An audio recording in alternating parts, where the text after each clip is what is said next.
BA part second Sanskrit महाकवि कालिदास प्रेणितम शाकुंतलम नाटकम साम साम कपोलम आनंद पूर्व काठिन्य मुक्तम स्तनम मध्य कलांतर प्रकाम विंतो अंशो छवि पांडुरा सोच्याचे प्रियदर्शनाचे मदन क्लिष्टे इयम आरक्षे पत्राणाम इव शोषणे मरुता स्पृष्टा लता माधव। प्रस्तुत सरो महाकवि कालिदास विरचित अभिज्ञान शाकुंतलम नाटक से उद्धृत है। प्रस्तुत पद्य में राजा हुसैन कहता है कि प्रेमवदा ने बिल्कुल सही कहा है, क्योंकि अस्वस्थता के कारण दिनों दिन शकुंतला का देह अति दुर्बल होता जा रहा है। इसी भाव को व्यक्त करते हुए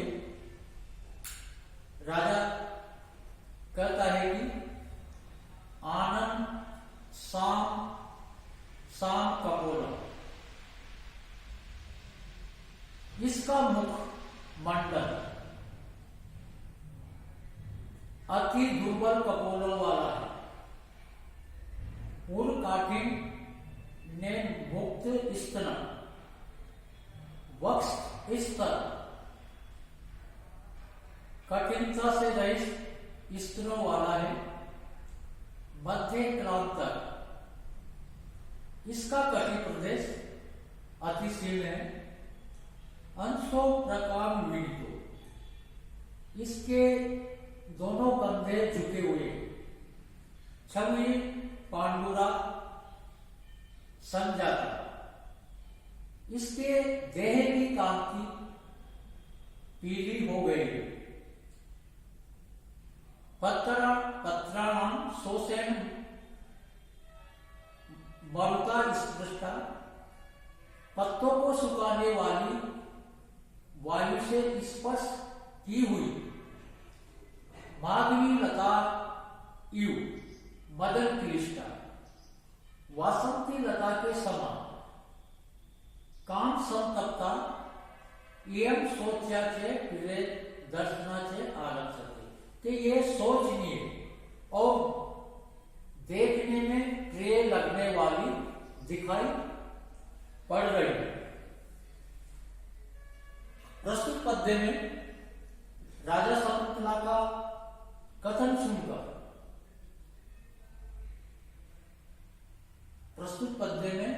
राजा प्रेमवदा का कथन सुनकर और शकुंतला की स्थिति को देखकर राजा कह रहा है कि आनंद आनना साम साम कपोल, किस शकुंतला का मुखमंडल है वह अति दुर्बल गाल वाला हो गया है। पूर्व काठिन्य मुक्त स्तन, वक्ष स्थल कठोरता से रहित। वक्ष स्थल कठोरता से रहित स्तनों वाला है। मध्य क्रांतर, इसका कटी प्रदेश पतला हो गया है। अंशों प्रकार मिलितो, और इसके स्वाभाविक रूप से झुके हुए कंधे और अत्यधिक रूप से झुक गए। छवि पांडुरा समझा और इसके देह की कांति पीली पड़ गई है। पत्राणाम सोसेन मरता स्पर्श की माधुरी लताई, पत्तों को सुखाने वाली वायु से स्पर्श की गई माधुरी लता के समान। मदन क्लिष्टा एवं सोच्याचे प्रिय दर्शना आरक्षते कि काम संतप्ता ये शकुंतला देखने में प्रिय लगने वाली और सोचने दिखाई पड़ रही है। प्रस्तुत पद्य का भाव यह है कि दुष्यंत के विरह अवस्था में शकुंतला दिनों दिन दुर्बल होती जा रही है।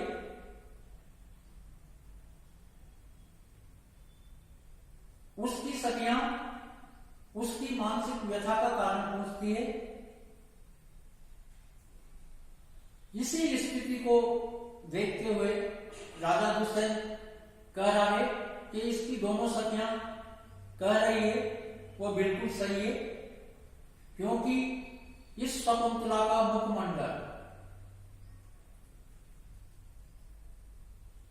अत्यधिक रस कपोला वाला हो गया है तथा वक्षस्थल भी कठोरता से रहित स्तनों वाले हो गए हैं और इसकी कमर भी अत्यधिक पतली हो गई है और स्वाभाविक रूप से झुके हुए कंधे, इसके दोनों कंधे और अधिक झुक गए हैं और इसकी संपूर्ण देह की कांति पीली पड़ गई है। पत्र नाम सोसेन मरुतायु स्पृष्टा माधुरी लताई कि पत्तों को सुखाने वाली वायु से स्पर्श की जाती हुई, कि जिस प्रकार से गर्म लू से माधुरी लता मुरझा जाती है, उसी प्रकार मदन क्लिष्टा एवं सोच्याचे प्रिय दर्शनाचे आरक्षते कि काम से पीड़ित, काम संतप्त यह शकुंतला सोचनीय तथा देखने में प्रिय लगने वाली दिखाई पड़ रही है। जिस प्रकार से गर्म वायु से लता मुरझा जाती है, उसी प्रकार काम संतप्त शकुंतला का सुंदर शरीर भी अति दुर्बल हो गया है। शकुंतला के प्रत्येक अंगों का वर्णन प्रस्तुत पद्य में किया गया है, जो कि अत्यधिक दुर्बल है। माधुरी लतायु पद में उपमा अलंकार है। सोच्याचे प्रिय दर्शना में विरोधाभास अलंकार है। प्रस्तुत पद्य में शकुंतला के विरह जन्य की स्वाभाविक चेष्टाओं का वर्णन किया गया है, अतः स्वभाव की अलंकार है। प्रस्तुत पद्य में सार्वूल विपरीत छंद है। सार्वूल विपरीतम छंद का लक्षण है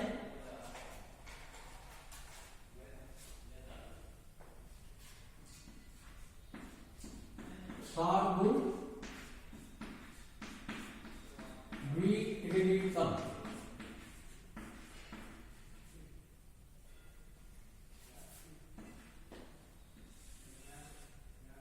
लक्षण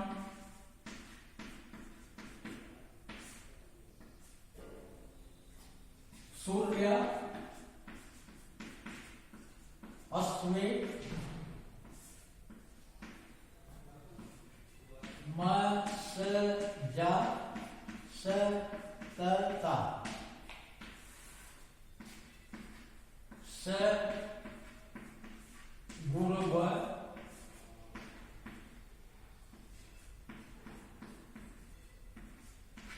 सागुण विक्रीडितम।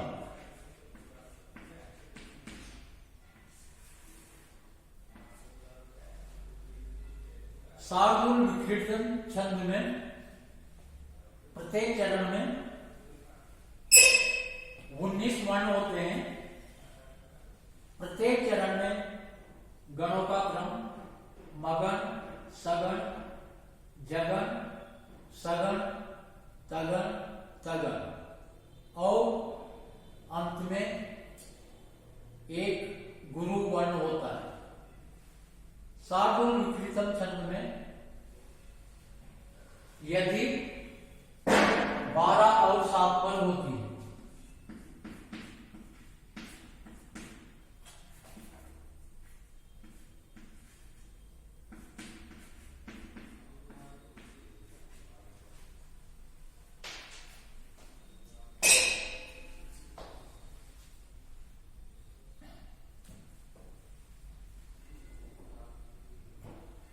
पृष्ठा जने सम दुख सुखेन बाला न नियम न वक्षति मनोगतम अधिहेतुकम दृष्टो विवर्ते बहुशो अपि अन्या सत्कृष्ण अत्र अनंतरे सर्वं कातर गतो अस्मि।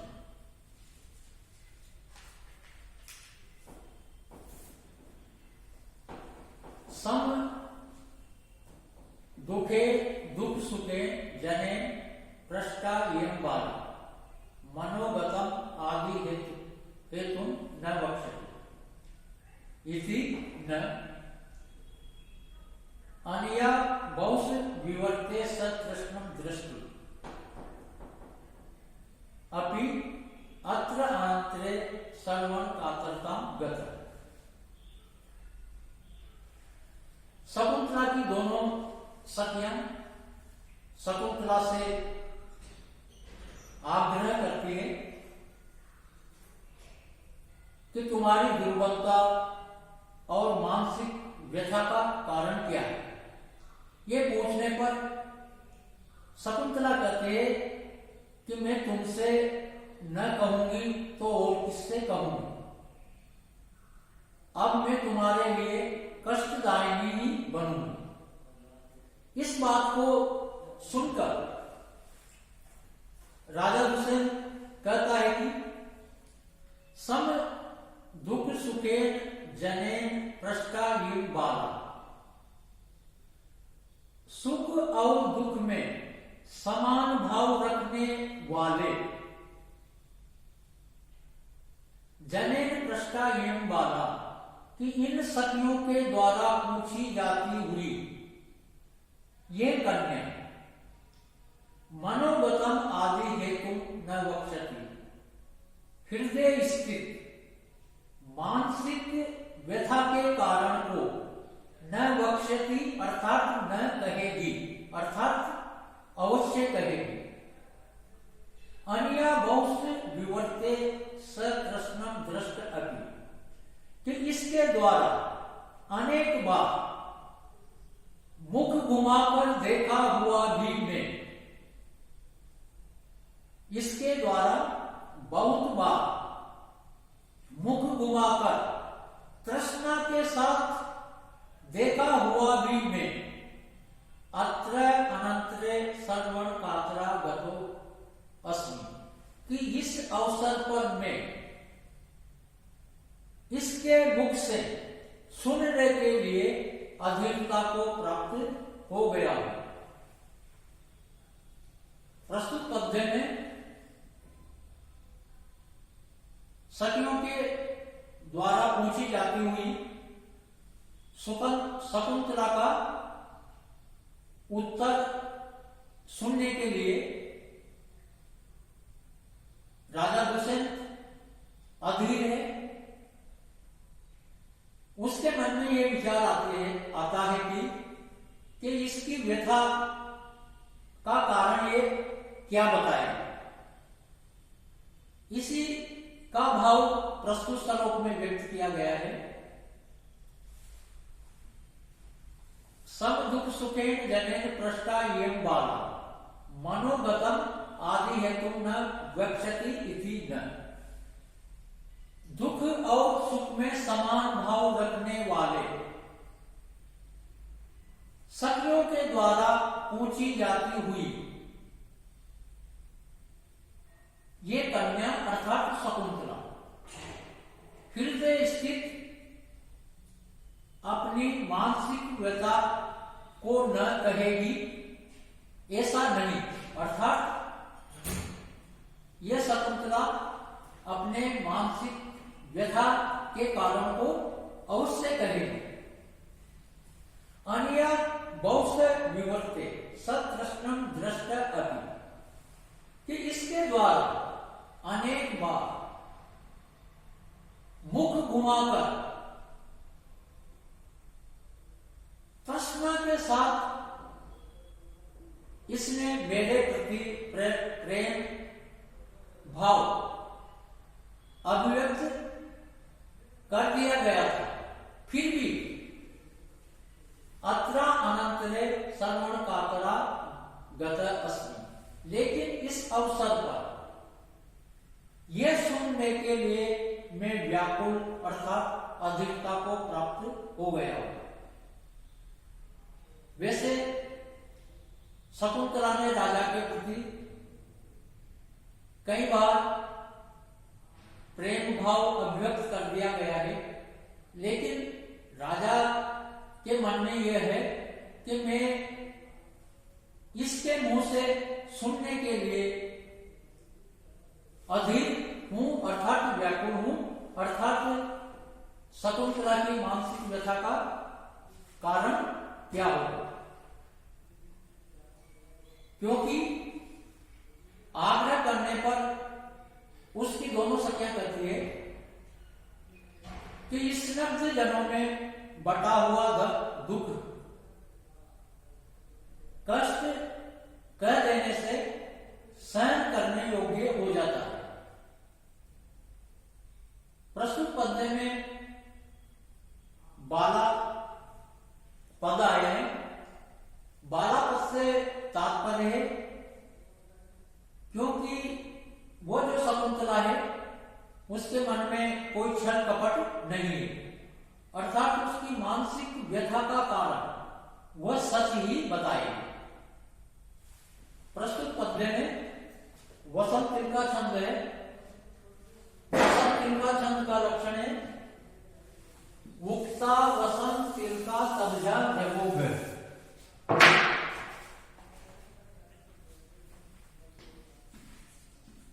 वसंत तिलका लक्षण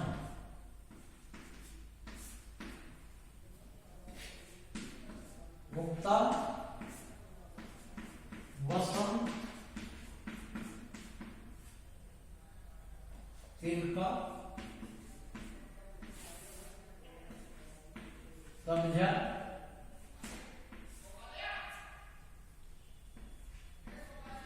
जगोग।